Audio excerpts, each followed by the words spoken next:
Okay, the painting is called Lot 24, and the reason why I want to talk about it is that I feel that it's one of the most important paintings that I've done because it summarizes many of the things that concepts that I've been working on since I started to paint. This is the process book I call as the way of documenting the process of how I did this painting, Lot 24, and this is the Rubens that I appropriated, and you can see here Rubens and Lot and his wife, and two angels and the daughters of Lot. The painting of Rubens is called the Exodus from Sodom and Gomorrah. And then I did studies of different characters and the war in Iran, elements of the war, elements of, my pets, and all sorts of things are here. Like, for example, myself here, and my hand that appears in the painting, my mother, and then there are two friends of mine.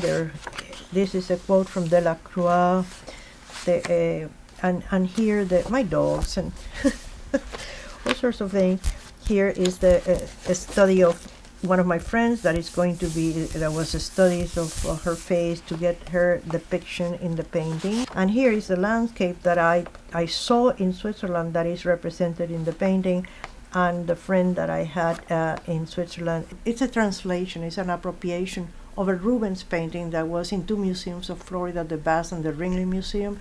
And I thought it was very interesting that I could take on that subject and experiment with it and do it almost in an autobiographical way, talking about exile, about war, about almost homosexuality. So it's a lot of subjects that I could put together in this sort of a painting, sort of a translation and complicated result that I have here. The painting has 24 sections, and those sections were derived out of a grid that they used to, at the time, to compose. It's almost a musical grid of 4x6 that at the time of the Baroque, at the time of Rubens, was used to structure paintings. And by the way, this painting is the same exact size as the Rubens painting is.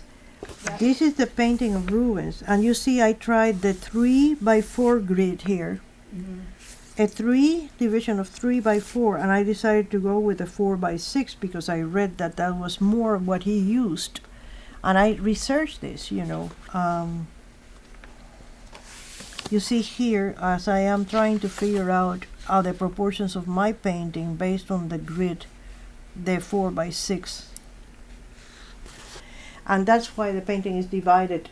Now, the reason why I divided the painting is that I took the Rubens and I cut up the Rubens in different sections, because you take a section of anything, any image, and you pull it out, and that section becomes your reality. You always see the fragment like if it were a whole totality. So what could this be? What could this little section be? What could that little section be? And that little section became actually a quote from Goya. The characters of the Rubens were replaced by my own characters, like, for example, my mother, myself, and two of my friends, women friends that were partners of mine. I decided to quote many other things within this painting, quotes of war, quotes of other painters, quotes of landscapes of different times, like there are quotes of Bruegel, there are quotes of Goya.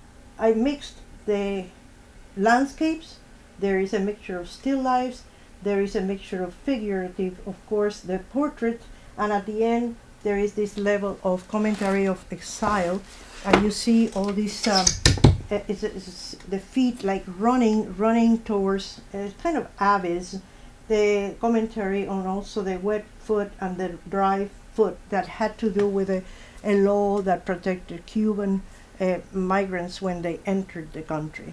So there is all of these significant things to me in my life. What I wanted to also talk about is the conceptual level of this work that has this idea of beyond appropriation, the fragmentation and the changing of the image, because change is very important in my work. And so, for example, you have the fact that from the number 7 to number 18, these paintings can be put in a horizontal format to change meaning. And by that, I mean that, like that you do this, that was part of a dress like this, becomes a landscape like this. So, like all of those pieces that you see here, can be all the sections. The painting becomes a part of the body of that figure, right? But if I turn it like this on the side, it becomes a landscape, and you see the depth of mountains and trees and the path, which is a place in Switzerland that I visited with my friend that was from Switzerland. So this is the versions of the different sections. But what was a dress becomes a landscape. What was here another piece of fabric becomes a quote of Goya from the series of the disasters of war. And so on and on. That's the level of complexity that this piece has. And that changes the meaning of the work. And that, to me, is a contribution to the dialogue of painting at this point in contemporary art. So that to me, it's a summation of many, many years of experimenting with smaller pieces. And of course, it's like at this point, I can say I'm playing the piano instead of with one hand, with 4 hands.